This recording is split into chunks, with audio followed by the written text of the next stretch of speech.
नमस्कार साथीहरू। आजको नयाँ भिडियोमा तपाईँहरूलाई स्वागत छ। स्मार्ट नेपाली च्यानलबाट कम्प्युटर सिक्दै गरेका तपाईँहरूलाई चाहिँ कम्प्युटर सम्बन्धी विभिन्न भिडियोहरू लिएर म आएको छु। हिजो हामीले कम्प्युटर बेसिक कोर्स अन्तर्गत माइक्रोसफ्ट एक्सेल अफिस वर्डमध्ये वर्डको पहिलो च्याप्टरको फर्स्ट पार्टको भिडियो होम ट्याब हामीले सिकिसकेका छौँ। आज हामी वर्डको सेकेन्ड च्याप्टरमा हामीले होम ट्याब बाहेकका विभिन्न ट्याबहरूको बारेमा चाहिँ पढ्नेछौँ। हिजो हामीले होम ट्याबका सबै टुलहरूको बारेमा सिकिसकेका छौँ। आज insert tab, design tab, page layout tab जस्ता विभिन्न ट्याबहरूको बारेमा चाहिँ पढ्नेछौँ। इन्सर्ट ट्याबमा कभर पेज भन्ने छ। कभर पेज भनेको कुनै पनि डकुमेन्टको बाहिरको कभर राख्ने अथवा गाता बनाउने भन्ने हो। जस्तै एउटा डकुमेन्ट हामी लेख्छौँ। हिजो हामीले सर्टकटमा ऱ्यान्डम टेक्स्ट जेनेरेट गर्न सिकाएको थियौँ। ऱ्यान्ड लेखेर कतिवटा प्याराग्राफ चाहिन्छ? 5वटा प्याराग्राफ, हरेक प्याराग्राफमा 6वटा लाइन, अनि इन्टर गऱ्यो भने ऱ्यान्डम टेक्स्ट जेनेरेट हुन्छ होइन। कपी पेस्ट जस्ता कुराहरू हामीले सिकिसकेका छौँ। कन्ट्रोल ए गऱ्यो भने सबै सिलेक्ट हुन्छ। कन्ट्रोलसँग अब जस्तै यो माउसलाई अगाडि ल्याएर यो लाइनलाई क्लिक गऱ्यो भने हरेक लाइनलाई सिलेक्ट गर्न मिल्छ। लाइनलाई डबल क्लिक गऱ्यो भने प्याराग्राफ सिलेक्ट हुन्छ। अल्टसँग सिलेक्ट गऱ्यो भने भर्टिकल तरिकाले हामीले सिलेक्ट गर्न सकिन्छ। जस्तो थर्ड तरिकाले पनि सिलेक्ट गर्न मिल्छ। अल्टसँग गरियो भने यसलाई चाहिँ कपी पेस्ट जस्ता कुराहरू, जस्तै यो लाइनलाई कन्ट्रोल सी गऱ्यो भने कपी हुन्छ, कन्ट्रोल एक्स गऱ्यो भने कट हुन्छ, यहाँबाट हराउँछ। पेस्ट गर्न मिल्छ, कन्ट्रोल भी गऱ्यो भने पेस्ट हुन्छ। यी सर्टकटहरू पनि याद गरिराख्नुहोस्। सर्टकटहरू कसरी ल्याउने भन्ने कुरा पनि म तपाईँहरूलाई सिकाउँछु यो भिडियोको अन्त्यमा। अब कभर पेज भन्ने छ सबैभन्दा सुरुमा इन्सर्ट ट्याबमा। हाम्रो कभर पेज भनेको सबैभन्दा अगाडिको कभर हो। गाता पनि बुझ्छौँ। डकुमेन्टको कुनै अगाडिको फ्रन्ट पेजलाई चाहिँ कभर पेज भनिन्छ। कस्तो खालको बनाउने हो, यहाँ लेआउट डिजाइनहरू दिएको छ, त्यही अनुसार बनाउन पनि सकिन्छ। बिल्ट इन हो, आफूले बनाउन पनि सकिन्छ। अफिस.कमबाट अनलाइनबाट डाउनलोड गर्न पनि सकिन्छ है। जस्तै मलाई यो कभर पेज बनाएँ। अब डकुमेन्टको टाइटल यहाँ दिन मिल्यो। डकुमेन्टको टाइटल माई बायोग्राफी। अब डकुमेन्टको सब टाइटल बाई अमित पौडेल, यसरी लेख्न मिल्यो। यहाँ मेरो अथरको नाम आयो। अब यहाँ केही कुराहरू लेख्ने हो भने लेख्न मिल्यो। Life is short, enjoy your day होइन। यसरी अब कभर पेज चाहिँ जेनरेट गर्न मिल्यो। कभर पेज चाहिँ हाम्रो यस्तो कभर अगाडिको पेजमा देखिन्छ। 2टा पेज भयो, 3टा 4टा पेज छ भने मिस्टेक भयो है। कभर पेजहरू चाहिँ यसरी राख्न मिल्यो। ल ओके, हामी यो पेजमा जाउँ। कभर पेजपछि ब्ल्याङ्क पेज। अब हामीलाई इन्सर्ट भनेको थप्ने हो, राख्ने हो भन्ने बुझौँ है। यसको तलपट्टि अर्को नयाँ ब्ल्याङ्क पेज चाहियो अथवा यहाँ बिचमा चाहियो एउटा खाली पेज भने ब्ल्याङ्क पेजमा क्लिक गऱ्यो भने एउटा बिचमा ब्ल्याङ्क पेज आयो। यहाँ त्यसमा तल बाँकी कुनै पनि टेक्स्टको बिचमा ब्ल्याङ्क पेज हालियो हामीले। यहाँ हेर्नुभयो भने खालि एउटा पेज हालियो। मलाई यो प्याराग्राफ पछाडि ब्ल्याङ्क पेज चाहियो भने यहाँनिर गएर क्लिक गर्छु अनि ब्ल्याङ्क पेज क्लिक गर्ने बित्तिकै एउटा ब्ल्याङ्क पेज यहाँ आएर बस्यो। खाली पन्ना चाहिँ आएर बस्यो है। पेज ब्रेक भनेको चाहिँ पेजलाई चाहिँ डाउन गर्ने, त्योभन्दा तलको लेखाइ चाहिँ अर्को पेजमा लैजाने। जस्तै यो डकुमेन्ट भनेर लेखेको छ, यसभन्दा तलको कुराहरूलाई चाहिँ अर्को पेजमा लैजानु पऱ्यो भने पेज ब्रेक भयो, अर्को पेजमा झारियो। अर्को बिचमा थप्ने होइन कि, त्यो पेजबाट बाँकी रहेको डकुमेन्ट अथवा डाटालाई चाहिँ अर्को तल्लो पेजमा सार्ने, नयाँ पेजमा भन्ने हो। टेबल बनाउन सिक्छौँ हामी अब। इन्सर्टमा टेबल छ, कुनै पनि टेबल बनाउनु पऱ्यो भने टेबलको लागि चाहिँ यहाँ टेबल भन्ने टुलमा क्लिक गर्ने, कतिको टेबल चाहिन्छ अनुसार बनाउन पनि मिल्छ। नभए कति बाई कतिको चाहिन्छ, यहाँ यति बाई यतिको भनेर इन्सर्ट गर्न मिल्छ। पहिला यहाँ हामीले 3x3को एउटा टेबल बनाऊँ। 3x3को एउटा टेबल यहाँ बनिसकेको छ। यसको यहाँ हेडमा छोपेर यताउति सार्न पनि मिल्छ, अघिल्लो पेजमा तल्लो पेजमा। रो कलमहरूलाई एडजस्ट गर्न पनि मिल्छ। टेबल बनाइसकेपछि हाम्रो जस्तो यहाँ टेबल बनिसकेको छ। टेबल बनाइसकेपछि टेबलको प्रपर्टीमा टेबलको टुलहरू खोल्छ, डिजाइन र लेआउट। डिजाइनबाट टेबलको विभिन्न कुराहरू मिलाउन मिल्छ। लेआउटबाट चाहिँ साइजहरू बनाउन मिल्छ, तलमाथि रो हाइट एडजस्ट गर्न मिल्छ, विभिन्न फर्मुलाहरू पनि लाउन मिल्छ। ओके, अब टेबल अर्को तरिकाबाट पनि हामीले क्रिएट गर्न सक्छौँ। इन्सर्टमा गएर टेबलमा क्लिक गरेर इन्सर्ट टेबलमा कति बाई कतिको चाहिन्छ, जस्तै 10 बाई 10को चाहियो मलाई। अब चेसको टेबल बनाउनु पऱ्यो, 8 बाई 8को चाहियो, 64वटा कोठा आउने भयो, 8 बाई 8 है, 8 बाई 8को एउटा टेबल आयो यहाँ मेरो। यसलाई चाहिँ पुच्छरमा छोपेर सानो ठुलो कस्तो बनाउने हो त्यहाँअनुसार बनाउनु मिल्छ। यसलाई कलर गर्ने, सेडिङ गर्ने, ग्रेडिङ गर्ने जस्ता कामहरू चाहिँ डिजाइन ट्याबबाट गर्न सकिन्छ।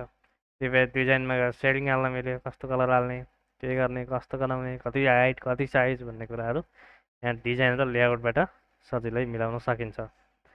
ओके, टेबलमा केही लेख्दैछौँ भने जस्तै यहाँ सिरियल नम्बर लेखेँ मैले, ट्याप गरेपछि अर्कोमा जान्छ, अर्को बक्समा जान्छ टेबलको, इन्टर गऱ्यो भने त्यसैमा इन्टर भएर तल्लो लाइनमा आउँछ। यसरी चाहिँ टेबलमा काम गर्न सकिन्छ। ओके, यसरी सिलेक्ट गर्न मिल्छ, यसलाई डिलिट पनि गर्न मिल्छ एकैचोटि। कसरी चलाउने भन्ने कुरा, टेबलको विभिन्न डिजाइन छन्, डिजाइनहरूलाई पनि यहाँबाट परिवर्तन गर्न मिल्छ। फेरि हामी इन्सर्ट ट्याबमै फर्क्यौँ। पिक्चर भनेको छ, पिक्चर कतैबाट ल्याउनु पऱ्यो, तपाईँलाई फोटो चाहियो भने पिक्चर भन्ने फर्मेट छ। ओके, पिक्चरमा गएर इन्सर्ट गरेपछि पिक्चर नयाँ फोटोहरू तपाईँलाई डकुमेन्टमा चाहियो भने त्यो खालको फोटोहरू चाहिँ यहाँ आउँछ। जस्तै डाउनलोडमा कुनै एउटा फोटो हेरौँ, म्यान भन्ने फोटो रहेछ यहाँ। ल, यो फोटोलाई लिएर आएँ मैले। अब यो फोटो आइसकेपछि यसको फर्मेट, पिक्चरको टुल फर्मेट खुल्छ। फर्मेटबाट फोटोको ब्याकग्राउन्डहरू, कलरहरू एडजस्टमेन्ट गर्न मिल्छ, साइजहरू, फ्रेमहरू मिलाउन मिल्छ, यो पोजिसन मिलाउन मिल्छ, कहाँ राख्ने डकुमेन्टलाई चाहिँ। जस्तै टप राइटमा राख्ने हो भने टप राइटमा गयो यो पेजमा, यसको साइजलाई अझै घटाइयो भने टप राइटमा जान्छ। टप लेफ्टमा अथवा कहाँ राख्ने हो भन्ने कुरा चाहिँ यसले निर्भर गर्छ। यो पेजको चाहिँ ल सेन्टर मिडलमा गयो तलपट्टि, यसरी सेन्टर मिडलमा राख्न मिल्छ। अब तपाईँले कहाँ राख्न चाहनुहुन्छ त्यही अनुसार तल माथि दायाँ बायाँ चाहिँ गर्न मिल्छ। यो अहिले फ्लेक्सिबल छ। यसको अब ऱ्याप टेक्स्ट भन्ने छ, ऱ्याप टेक्स्ट चाहिँ कहाँ छ, अगाडि पछाडि। अब यो टेक्स्टसँग सँगै राख्ने केही भन्ने हो। जस्तै यसलाई मैले माथि लगाएँ, माथि लगाएँ भने यहाँ फ्लेक्सिबल भएर बसेको छ। अब यहाँ एउटा नयाँ ल्याउँ, नयाँ यहाँ, ल यहाँ ल्याउँ। ल ओके, यहाँनिर एउटा फोटो ल्याउँ। यहाँ फोटो ल्याएर हामीले हेरौँ, इन्सर्टमा जाने, पिक्चरमा क्लिक गर्ने, तपाईँलाई कुन चाहिँ चाहियो, मेनलाई ओपन। ल, यो साइजको फोटो आयो। अब यहाँ फ्लेक्जिबल, अटो फ्लेक्जिबल भएर बसेको छ। यो इनलाइन टेक्स्टमा छ। यहाँ ऱ्याप टेक्स्टमा गरेर लानुभयो भने यहाँ इनलाइन विथ टेक्स्ट छ। टेक्स्ट भनेको एउटा लाइन नै लिन्छ कि यो फोटोले। स्क्वायर भनेको स्क्वायर भएर बस्छ यसरी वरिपरि, र दायाँ बायाँ सार्न मिल्छ यसरी फ्लेक्जिबल तरिकाले, वरिपरि टेक्स्ट आउँछ। तपाईँको अरू त्यस्तै गरी बिहाइन्ड द टेक्स्ट भनेर टेक्स्टको पछाडि, टेक्स्ट अगाडि आयो, अब यो फोटो चाहिँ पछाडि गयो। त्यसै गरी अर्को इन फ्रन्ट अफ टेक्स्ट, टेक्स्टलाई ढाक्ने गरी अगाडि आयो, यसरी अगाडि पछाडि राख्न मिल्छ, क्रप गर्न मिल्छ, रोटेसन पनि राख्न मिल्छ। यो भनेको हाम्रो इन्सर्टको पिक्चर टुलमा गयो। अनलाइनबाट पनि पिक्चर ल्याउनु मिल्छ। सेप भनेको छ, विभिन्न खाले सेप। यहाँ मलाई त्रिभुज चाहियो भने म इन्सर्टमा गएर सेपमा क्लिक गरेर त्रिभुज ल्याउँछु। त्रिभुज यहाँ ड्र गर्ने, कस्तो कलरमा चाहियो यो गर्ने बित्तिकै यसको फर्मेट खुल्छ। फर्मेट चाहिँ कलरहरू, आउटलाइनहरू, विभिन्न कुराहरू चेन्ज गर्न सकिन्छ। ओके, इन्सर्टमा जाउँ। त्यसै गरी स्मार्ट आर्ट भनेको छ, विभिन्न कुराहरू, लोगो चार्टहरू देखाउनु पऱ्यो, स्मार्ट क्लिप भने यसको प्रयोग गरिन्छ। जस्तै हामी यहाँ एउटा ट्राफिक लाइन टाइपको एउटा यो फर्मेटमा केही देखाउनु पऱ्यो, अथवा हायरार्कीमा देखाउनु पऱ्यो, रिलेसनसिप देखाउनु पऱ्यो, चार्ट बनाउनु पऱ्यो, होइन। त्यस्तो खालको केही कुराहरू चाहियो भने चाहिँ हामी विभिन्न पिरामिडहरू बनाउनु पाइयो। पिरामिड, खाद्य श्रृङ्खला अथवा केही विभिन्न कुराहरू यहाँ लेख्न मिल्यो। टपमा के छ, बटममा के छ, बेसमा के छ, यो छुट्टै हो। यसरी चाहिँ विभिन्न कुराहरू, चार्ट तथा फर्मेटहरू चाहिँ ल्याउन मिल्यो। फेरि अब इन्सर्टमा हामी चार्टहरू ल्याउनु मिल्यो, स्तम्भ रेखाचित्र, पाइ चार्टहरू यहाँबाट ल्याउनु मिल्यो, पाइ चार्ट बनाउनु मिल्छ। जस्तै यो पाइ चार्टलाई मैले सिलेक्ट गरेर ओके गर्ने बित्तिकै यहाँ पाइ चार्ट आउँछ। पाइ चार्ट आयो। यसलाई चाहिँ यहाँ माइक्रोसफ्ट एक्सेलको टाइपमा यहाँ चाहिँ के राख्ने, फर्स्ट क्वार्टरमा के राख्ने, तलपट्टि नाम लेख्न मिल्यो। जस्तै यहाँ हामीले कम्प्युटर भनेर लेखिन्छ, कम्प्युटर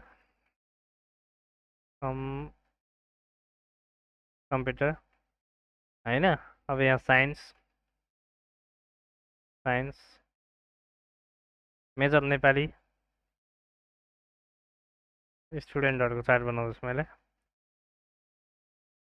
सोसियल यहाँ चार्ट कसको कति इन्ट्रेस्ट छ त कुन विषयमा कतिजनाको इन्ट्रेस्ट छ 10जनाको इन्ट्रेस्ट कम्प्युटरमा छ 5जनाको नेपालीमा छ साइन्समा छ 6जनाको नेपालीमा छ 18जनाको सोसलमा छ भने टोटलमा हाम्रो 10 5 15 21 8 विभिन्न त्यसरी चाहिँ हामीले देखाउन सकिन्छ पाइ चार्टहरू पनि बनाउनु मिल्यो कलरहरू फर्मेटहरू सेपहरू पनि यहाँबाट चेन्ज गरेर राख्न मिल्यो विभिन्न आकार प्रकारमा देखाउन मिल्छ अब हामी इन्सर्टमै जाउँ फेरि इन्सर्टमा स्क्रिनसटहरू राख्न मिल्छ तपाईँको स्क्रिनसट लिएर चाहिँ राख्ने हो भने कहाँको स्क्रिनसट लिने जस्तै यो मन्दिरको स्क्रिनसट लिएँ मैले वालपेपरको स्क्रिनसटलाई पनि यहाँ तान्न मिल्यो पिक्चर फर्मेटमा खुल्छ यसलाई पनि दायाँ माया यसको फर्मेटबाट एडिट चाहिँ गर्न मिल्यो विभिन्न तरिकाले एडिट चाहिँ गर्न मिल्छ ओके एप्स विभिन्न एप्सहरू पनि ल्याउन मिल्यो अहिले यहाँ एप्सहरू छैन हाम्रो अनलाइनबाट भिडियोहरू डाउनलोड गरेर राख्न मिल्यो लिङ्क राख्न मिल्यो बुकमार्क राख्न मिल्यो जस्तै लिङ्क भनेको जस्तै यहाँ क्लिक गऱ्यो भने जस्तै यहाँ क्लिक भनेर लेखेको छ क्लिक गर्ने बेलामा चाहिँ मैले यसमा लिङ्क राख्न मिल्यो क्लिक गर्ने बित्तिकै मेरो वेबसाइट खोल्ने बनाउनु मिल्यो भने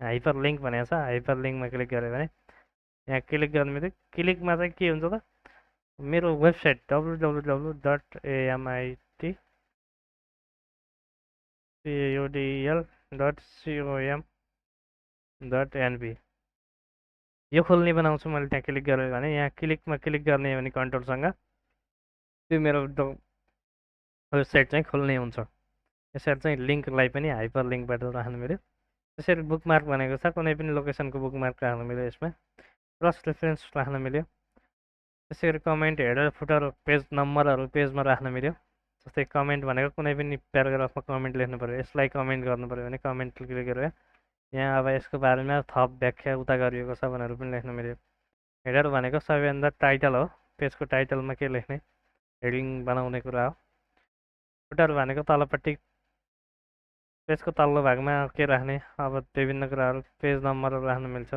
पेज नम्बर 10 भनेर राख्यो यहाँ पेज नम्बर जस्तै कुराहरू राख्न मिल्यो पेज बाई पेज आयो यसरी पनि हेर्न सकिन्छ अब हेडर भनेको माथिपट्टि पनि अब किताबको नाम अथवा केही राख्न मिल्छ हेडर भनेर हेडर राख्न पनि म सिकाउँछु जस्तै इन्सर्टमा जाने हेडरमा जाने किताबको नाम हुनसक्छ नि त किताबको नाम माई बुक्स यहाँ त्यसको फर्मेट चाहिँ अलि मिलाउनुपर्छ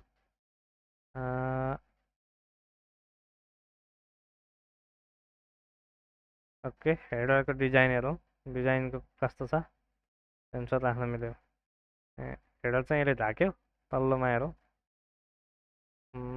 तल्लोमा माई बुक्सलाई माई बुक्स माई बुक राख्यो यो हेडर राखेपछि सबै पेजमा आउँछ है हेडर यसरी किताबको नामहरू विभिन्न कुराहरू डकुमेन्टहरू तपाईँको बनाउनु पर्ने छ भने यसरी हेडरबाट चाहिँ इन्सर्ट गर्न सकिन्छ ओके त्यसै गरी हामी क्विक पार्टमा सिक्दैछौँ क्विक पार्ट भनेको विभिन्न डकुमेन्टकै विभिन्न प्रपर्टीहरू हेडर अथवा फुटर अथवा अथर के चाहिन्छ तपाईँले यहाँ इन्सर्ट गर्न मिल्छ अथरको नाम ट्याक्कै इन्टर गर्ने बित्तिकै मैले मेरो नाम यहाँ पाउँछु डकुमेन्टमा इन्टर गरेँ ल यहाँ मलाई अथरको नाम चाहियो भने मलाई चाहिँ अब जस्तै क्विक पार्टबाट चाहिँ अटो टेक्स्टमा गएर अथर अमित पौडेल आयो यसरी विभिन्न कुराहरू छिटो राख्न मिल्छ वर्ड आर्ट भनेको विभिन्न किसिमको डिजाइनमा लेखिने अक्षरहरूको हो कलात्मक हिसाबले लेखिन्छ यसमा जस्तै यहाँ लेख्नु पऱ्यो भने अमित यस्तो खालको डिजाइनको ल्याएँ मैले यसलाई चेन्ज पनि गर्न मिल्छ तपाईँको इच्छाअनुसार यसको फर्मेट मिलाउन सकिन्छ त्यसै गरी इन्सर्टमा हामी टेक्स्ट बक्स पेज नम्बर हामीले सिकिसक्यौँ फुटरमा राख्न मिल्यो सेम तरिका हो टेक्स्ट बक्स भनेको कहीँ पनि लेख्नु पऱ्यो भनौँ यतापट्टि छेउतिर लेख्नु पऱ्यो अथवा कुनै पिक्चर माथि लेख्नु पऱ्यो अथवा फोटो माथि केही लेख्नु पऱ्यो अथवा अलि अप्ठ्यारो ठाउँमा गाह्रो ठाउँमा केही लेख्नु पऱ्यो भने टेक्स्ट बक्स ड्र गरेर पनि लेख्न मिल्छ ड्र टेक्स्ट बक्समा क्लिक गरेर यस्तो टेक्स्ट बक्स लेखेर यहाँ मजाले केही कुराहरू लेख्न मिल्यो यसलाई दायाँ बायाँ तलमाथि सार्न मिल्यो यसको फर्मेट प्रोपर्टीहरू पनि चेन्ज गर्न मिल्यो ओके अब हामी इन्सर्टमा छौँ ओके ड्रप क्याप भन्ने छ ल ड्रप क्याप भनेको जस्तै टप क्याप सिकाउँछु मैले ऱ्यान्डम ट्याक्स जेनेरेट गरौँ ऱ्यान्डम ट्याक्स 5,6 ल अब ड्रप क्याप भनेको जस्तै भिडियोको भीलाई चाहिँ एकदम ठुलो भी पहिलाको पुरानो डिजाइनको पत्रिकाहरूमा चाहिँ अगाडिपट्टि यसरी ठुलो अक्षरमा लेख्ने चलन थियो बुकहरूमा यो चाहिँ ड्रप क्याप हो ड्रप क्यापको युज चाहिँ यसरी गरिन्छ सिग्नेचर लाइनहरू पनि इन्सर्ट गर्न सकिन्छ सिग्नेचर लाइनहरू इन्सर्ट गर्नु पऱ्यो भने यहाँ सिग्नेचर लाइनहरू डकुमेन्टको लास्टमा सिग्नेचर लाइनहरू बनाउन सकिन्छ जस्तै सिग्नेचर कसको नाममा छ AMIT Amit Paudel signature manager हो कि को हो मेरो एड्रेस छ भने यहाँ लेख्नु मिल्यो यसरी ओके गरेपछि यहाँ सिग्नेचर लाइन आयो म्यानेजर अमित यहाँ सिग्नेचर गर्नुहोस् भनेर आयो सिग्नेचर लाइनलाई चाहिँ इन्सर्ट गर्न सकिन्छ दायाँ बायाँ सार्न सकिन्छ विभिन्न म्याथमेटिकल इक्वेसनहरू त्यसै गरी डेट एन्ड टाइम इन्सर्ट गर्न सकिन्छ आजको डेटलाई चाहिँ इन्सर्ट गर्नु पऱ्यो भने इन्सर्ट भयो है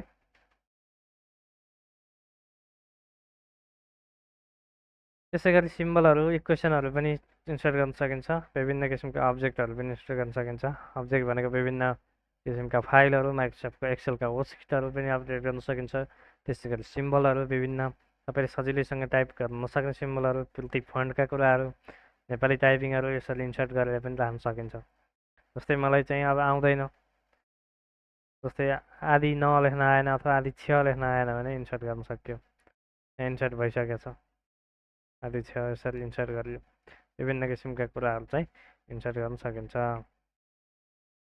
ओके इन्सर्ट ट्याबमा यो पढ्यो डिजाइन ट्याब छ पेज डिजाइन सम्बन्धी विभिन्न ट्याबहरू छ यसमा खासै ठुलो कुरो केही पनि छैन धेरै पेज सम्बन्धी कलरहरू थिमहरू राख्न सकिन्छ फोन्टको स्टाइलहरू राख्न सकिन्छ तपाईँले होम ट्याबमै सिकिसक्नु भएको छ प्याराग्राफको स्पेसिङहरू पनि तपाईँले होम ट्याबमा सिक्नु भएको छ वाटरमार्क छ वाटरमार्क भनेको पछाडिपट्टि पेजमा चाहिँ के देखाउने कन्फिडेन्सियल देखाउने डु नट कपी देखाउने तपाईँको आफ्नै सूचना छ मौलिक कुराहरू छ भने अरू कसैले कपी गरेर नलैजाओस् भन्नको लागि चाहिँ वाटरमार्क राखेर प्रिन्ट गर्ने चलन पनि छ तपाईँले कस्टममा गएर फोटो पनि राख्न सक्नुहुन्छ कस्टम वाटरमार्कमा गएर पिक्चरलाई सिलेक्ट गरेर चाहिँ आफ्नो पिक्चर वाटरमार्क चाहिँ राख्न सकिन्छ फ्रम अ फाइल जस्तै यहाँ डाउनलोडमा फिल्टी फन्ट किबोर्ड लेआउट भन्ने रहेछ यसलाई चाहिँ एज अ वाटरमार्क राख्ने हो भने वाटरमार्क राखेँ मैले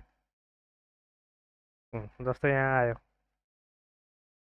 पिक्चरको वाटरमार्क यहाँ आइसकेको छ फिल्टी फन्टको अलिकति मद्दत देखिएको छ यसलाई चाहिँ बढाउन पनि सकिन्छ उयो वास आउटमा छ कस्टममा जाने यहाँ पिक्चर आइसकेको छ अब यहाँ टेक्स्ट हो भने टेक्स्ट पिक्चर हो भने पिक्चर वास आउट छ भने वास आउटलाई हटाएर पनि राख्न मिल्यो त्यहाँ अघि भर्खरै राखेकोलाई फेरि हामीले अलिक देखिने तरिकाले राख्न पनि सकिन्छ फिल्टी font layout insert apply okay ल वाटरमार्क ब्याकग्राउन्डमा आइसकेको छ यसरी चाहिँ सबै पेजमा वाटरमार्क सेट गर्न सकिन्छ यो पेजको कलर भनेको पेजलाई कस्तो कलरमा राख्ने भन्ने हो त्यसको कलर त्यसको बोर्डर भनेको वरिपरि बोर्डर दिन सकिन्छ विभिन्न किसिमका आर्टिफिसियल कलरहरू अथवा विभिन्न सेपहरू राखेर चाहिँ बोर्डरहरू पनि लाउन सकिन्छ एकदमै सजिलो छ पेज लेआउट भनेको छ पेज लेआउट भनेको पेजको चाहिँ कति प्रिन्टेबल एरिया छ कस्तो पेजमा लेख्ने कस्तो फर्मेटमा लेख्ने भन्ने कुरा चाहिँ पेज लेआउटले दिन्छ जस्तै वाटरमार्क हटाइदिन्छु जस्तै कन्फिडेन्सियल भनेर लेखेँ मैले ओके एउटा ऱ्यान्डम टेक्स्ट जेनेरेट गरौँ ऱ्यान्डम टेक्स्ट 6,8 यो चाहिँ फिल्टी फन्टमा भएछ एरियल ल एरियलमा गरौँ ल कन्ट्रोल ए अन्डरलाइन भएछ अन्डरलाइन हटाउँ ल ओके ऱ्यान्डम टेक्स्ट छ ल हामी यहाँ पेज लेआउटमा छौँ पेज लेआउटमा चाहिँ मार्जिन वरिपरि कति छोड्ने त भन्ने कुरा चाहिँ मार्जिन हो अब बोर्डर चाहिँ कति राख्ने न्यारो राख्यो भने एकदमै कम छोड्यो साइडमा ग्याप आफ्नो हिसाबले मिलाउन पनि मिल्यो वाइड राख्यो भने धेरै छोड्यो ग्याप बिचमा मात्रै टेक्स्ट आयो यसै गरी मिलाउन मिल्छ यसबाट नर्मल्ली बनाउन मिल्छ ओरिएन्टेसन भनेको प्रिन्ट गर्ने बेलामा तेर्सोमा प्रिन्ट गर्ने कि ठाडोमा पोर्ट्रेट भनेको ठाडो ल्यान्डस्केप भनेको तेर्सो हुन्छ डकुमेन्टलाई चाहिँ तेर्सो पेजमा गर्नु पऱ्यो भने अब त्यसै गरी कत्रो पेजमा हो त्यही अनुसारको साइज बनाउन मिल्छ लेटर अथवा A4 अथवा B5 A3 कत्रो साइजको पेपरमा प्रिन्ट गर्ने त्यही अनुसार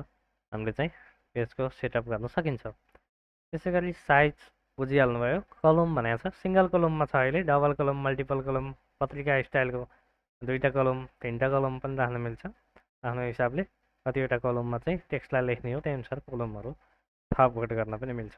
ब्रेक भनेको छ पेज ब्रेकहरू लाइन ब्रेकहरू इन्सर्ट गर्न मिल्छ। ब्रेकमा गएर हाम्रो कत्रो ब्रेक लाउने त, पेज ब्रेक कलम ब्रेक, यहाँबाट छोडे अर्को कलममा सार्ने। जस्तै डबल कलमहरूमा पेज ब्रेक गर्न सिक्छ हामीले अगाडि सिकिसकेका छ। इन्सर्टमा लाइन नम्बरहरू दिन सकिन्छ, यसको लाइन अनुसार कन्टिन्यू नम्बर दिन सकिन्छ, लाइनमा नम्बरिङ है विभिन्न कुराहरू। हाइफर्नेसन गर्न सकिन्छ, हाइफर्नेसन राख्न सकिन्छ। हाइफन भनेको अटाएन भने पछाडिपट्टि माइनस दिने अटोमेटिक। जस्तै यहाँ म्याच अटाएन, यहाँनिर हेर्नुभयो भने म्याचिङ भनेर यसरी डिको दिएर हामीले लेख्ने चलन छ नि कापीमा, त्यो हिसाबले हाइफर्नेसन पनि एड गर्न सकिन्छ। ओके, इन्डेन्ट भनेको कहाँनिरबाट लेख्ने, लेखाइ सुरु कहाँबाट गर्ने। जस्तै यहाँ 1 इन्चीबाट गर्ने, 2 इन्चीबाट गर्ने। यो प्याराग्राफमा कति छोड्ने, अगाडि राइटमा कति छोड्ने, लेफ्टमा कति छोड्ने, लेफ्टमा छोड्यो अहिले तलमाथि गराउन सकिन्छ। स्पेस भनेको प्याराग्राफको चाहिँ स्पेस, यहाँ पछाडिपट्टि कति दिने त होइन। आफ्टर 8 छ घटाउँदै गयो भने थोरै हुन्छ, यो पछाडि 0 भयो, अटो भयो 0 1 2 3 4 5 बढाउँदै गयो पछाडिपट्टि। अगाडिपट्टि बढाउनु पऱ्यो यसको भने यो प्याराग्राफको अगाडि बढाउनु पऱ्यो भने जस्तै बिफोरमा बढाउँदै गयो भने अगाडि बढ्यो। कुन प्याराग्राफको कसरी बढाउने भन्ने कुरो चाहिँ यसरी पेज लेआउटबाट सिकिन्छ। Okay, reference mailing review view जस्ता कुराहरू खासै प्रयोगमा आउँदैनन्, एकदमै कम प्रयोगमा आउँछन्। यो तपाईँले चाहिँ काम गर्ने क्रममा चाहिँ सिक्दै जानुहुनेछ। रिड मोडमा चाहिँ हेर्न मिल्छ, भ्यूमा हामी छौँ। रिड मोडमा चाहिँ डकुमेन्टलाई रिड मोडमा राखेर चाहिँ एकदम शान्त तरिकाले पढ्न हेर्न रिफ्रेस गर्न मिल्ने तरिका हो। वेब लेआउट भनेको सर्लक्क देखाइदिन्छ वेब पेजको तरिकाले। आउटलाइन भनेको विभिन्न आउटलाइनहरू हेर्न मिल्छ, राख्नु पऱ्यो भने कस्तो खालको आउटलाइन देखाउने भन्ने हो। आउटलाइन भ्यू चाहिँ हामीलाई चाहिँदैन, खासै प्रयोगमा नआउने कुराहरू छ। ओके, भ्यूका कुराहरू खासै धेरै चाहिने कुरा छैन। म्याक्रोहरू अलि तपाईँले एडभान्स लेभलमा पढ्नुपर्छ यो कुराहरू सिक्न। विन्डोहरू विभिन्न छन्, मल्टिपल विन्डोमा काम भइरहेको छ भने स्विच गर्न मिल्यो। जुमका कुराहरू यहाँबाट हेर्न मिल्यो, जुम तलबाट पनि बढाउन घटाउन मिल्छ र कन्ट्रोलसँग तपाईँले स्क्रोल डाउन अप स्क्रोल गरेर पनि घटाउन बढाउन मिल्छ। ल, यसरी चाहिँ हामीले माइक्रोसफ्ट वर्डको चाहिँ सेकेन्ड च्याप्टर चाहिँ सकिसकेका छौँ। भिडियो कस्तो लाग्यो कमेन्ट गर्नुहोला। हाम्रो च्यानल स्मार्ट नेपालीलाई चाहिँ सब्सक्राइब गरी अझै कम्प्युटर सम्बन्धी धेरै भिडियोहरू चाहिँ आउने समयमा बनाउँदै जानेछु। के कस्तो लागिरहेको छ कमेन्टमा लेख्न नभुल्नुहोला। तपाईँलाई स्पेसिफिक चाहिन्छ अब चिठी लेख्ने कसरी त वर्डमा, डिजाइन बनाउने कसरी, प्यानबिल बनाउने कसरी जस्ता कुराहरू मैले चाहिँ अर्को नेक्स्ट भिडियोमा वर्डकै थर्ड पार्टमा चाहिँ लिएर आउनेछु। र वर्ड सम्बन्धी विभिन्न सर्टकटहरू पनि छन्, कसरी सर्टकटहरू चलाउने भन्ने कुरा चाहिँ मैले थर्ड भिडियोमा देखाउनेछु। तपाईँलाई मेरो भिडियो कस्तो लाग्यो, मन पऱ्यो भने लाइक कमेन्ट र सब्सक्राइब सेयर गर्न नभुल्नुहोला। स्मार्ट नेपाली च्यानललाई चाहिँ सब्सक्राइब गर्न चाहिँ नभुल्नुहोला। धन्यवाद।